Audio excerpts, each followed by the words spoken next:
It was the third week in a row where President Trump fired a member of his administration. This week, it was David Shulkin of the Department of Veterans Affairs. That and other news brings us to the analysis of Shields and Brooks, that syndicated columnist Mark Shields and New York Times columnist David Brooks. Gentlemen, more turnover. This time it was the head of the Veterans Affairs Department, David. It looked as if he and the president were getting along well, but then there was a dispute over how fast they should privatize what the what the VA does. And then there were questions about a trip he took to Europe with his wife last week, but he's out. Yeah, can you imagine working at a place where every week somebody goes, and this was a quiet week, but they still lost a cabinet member. And it just speaks to how little sense of camaraderie and trust there is, because you never know who's going to be there day to day, and no assurance that so-and-so is staying is a real assurance. I guess to me the most interesting thing is the replacement with Rear Admiral Jackson, and that's sort of part of the key belief of populism, which Donald Trump, I guess, stands for, is that experience is more corrupting than it is educational. And that you need clean people from outside who are pure from partisan interest and from rotting in the swamp. And we're about to test that proposition because apparently an extremely good man, but with no administrative ability, is being asked to run the second largest bureaucracy in the U.S. government. And as someone who has no administrative ability, but who hangs around people who do, it's just a different style of thought. And I feel great sympathy for that guy coming into what's going to be an extremely difficult job. And in fact, we read that Dr. Ronnie Jackson, the president's the White House physician, was reluctant, apparently, when this was first raised with him, to take over the VA. That's exactly it. He does come with very high, as David mentioned, personal recommendations. Alyssa Mastromacacco, who was the Deputy Chief of Staff in the Obama White House, called him not only a patriot, but a saint. And Dan Pfeiffer, I mean, it went on the record, Obama people did, about, and he'd been there for under 3 presidents. So, I mean, I think the personal credentials are pretty solid.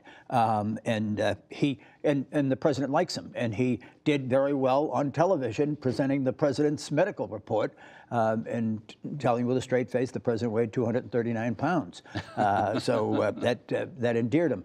But I come back to the firing, and this is quite a unique administration in the terms of public service. I can recall when Donald Trump was running, he said, and I looked it up again today, I know the best people. I know the best managers. I know the best steel makers. We're going to have the best cabinet. I don't know how many more it's going to take. We're on our 3rd national security advisor at this point. But what really is so bizarre to me is I've been around so long that I can remember when the Peace Corps was created. And there was one young man who put his career on hold, and they said, "Why are you doing this?" He says, "I've never done anything that was political or patriotic or unselfish because nobody ever asked me." And he said, "President Kennedy asked me." You know, that sense of public service, that it's a high calling, that it's for the common good, is totally absent from this president, from his lexicon, from his frame of reference. Well, and you know, while we're talking about personnel, the head of the Environmental Protection Agency, Scott Pruitt, David, appears to be in some hot water this week, because it turns out he was living in a room, or renting in a room near the Capitol Hill last year, and paying an unusually small rent, $50 a night, in an area where it's more expensive than that. And then there's a story in the Washington Post today about unusually inexperienced and not people who didn't do a great job in the White House personnel office. So just more questions. Yeah, and this goes to the point Mark made, and the notion of norms. I've been talking to a lot of people who like the president. The president's approval ratings are up again. He's up to about 42%. And people are saying, I ignore all that tweeting. I just know the economy's doing well, and so I give him credit for that. And there's a validity to that argument, but there's been a damage to the norms by which we govern ourselves, by the capacity of state, the way we think about our government. He appoints people who he's personally liked to, as if we're in a royal system where a personal relationship to the king is all that matters. And then with Pruitt, he takes this apartment which has some ties to the wife of a lobbyist. And it's not that it's the biggest corruption scandal in the history of the Republic. It's just that somebody who goes in with a mentality, I'm here to serve the people, I'm here to serve the country, it just doesn't feel right to do that. Alarm bells going off in your head of any normal person. Oh, that's going to look bad. That's going to hurt my capacity to do my work. And so the fact that the alarm bells suddenly didn't go off suggests to me that the shift in capacity from private sector to public sector has not happened. They haven't crossed the mental leap that Mark described, that you can be corporate lawyer, you can do all that stuff, and it's perfectly fine. But when you do the public service, you're entering a different realm. You're probably not going to get to fly first class, which you were already used to. There's just going to be sacrifices you're going to have to make, but you do it because you feel it's the right thing. It's a different realm, Mark, and typically the vetting is tough to get these jobs in the administration. It is, and the piece you mentioned in the Post pointed out that they started with a far smaller pool of talent. Most administrations start with 300,000 names. They had, I think, 1/4 of that when they came in, and many have been shot down because they didn't meet the loyalty test at one point or another. And of course, the whole personnel staffing was absolutely blown up. It was done by Chris Christie. They'd done, according to independent observers, a pretty darn good job, and then they just burned that. So they've been behind. And most administrations, Republican and Democrat, at the Office of Personnel Management, put in professionals. I mean, really talented people. I've known a number of them myself. And, that's because they recognize that personnel is policy in any administration. You can have the greatest ideas and policy in the making, but unless you have able, committed people to execute those policies, it's for naught. And that's exactly what has been the problem here.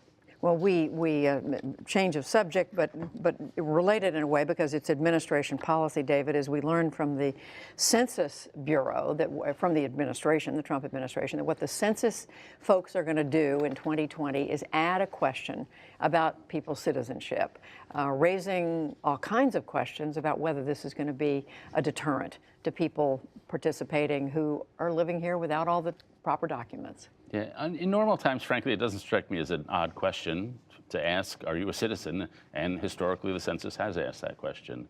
But in the atmosphere of fear that surrounds immigration these days, with ICE behaving as they are, and with the administration really threatening in some occasions to kick citizens out or kick non-citizens out, what you're doing, this comes at the end of that, in that climate. And given that climate, asking this question, making this policy shift now, can only be interpreted as a way to get people not to answer the question.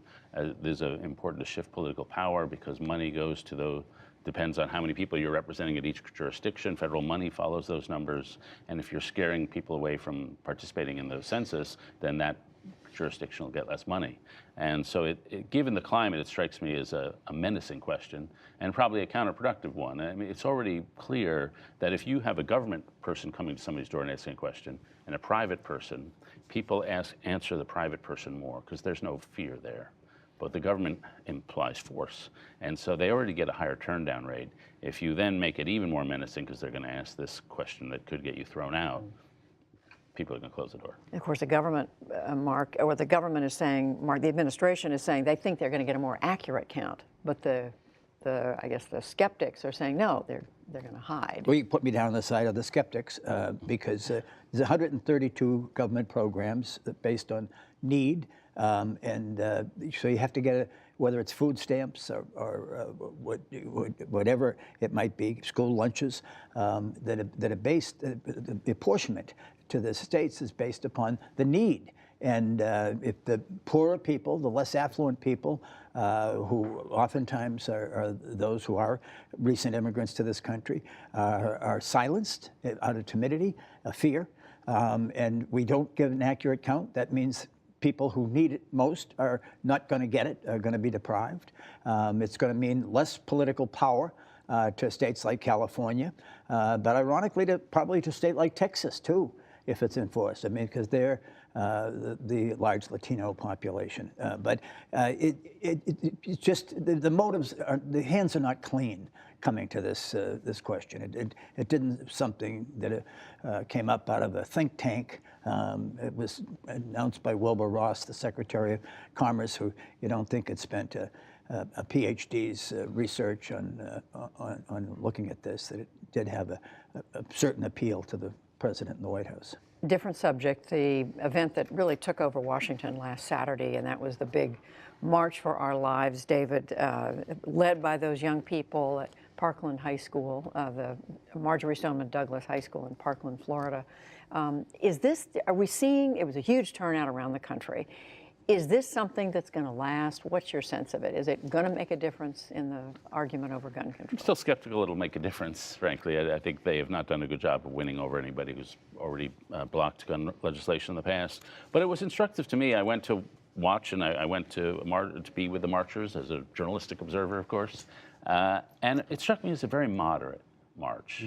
It was focused on the issues, specific issues of banning assault weapons, a few specific moderate pieces of legislation.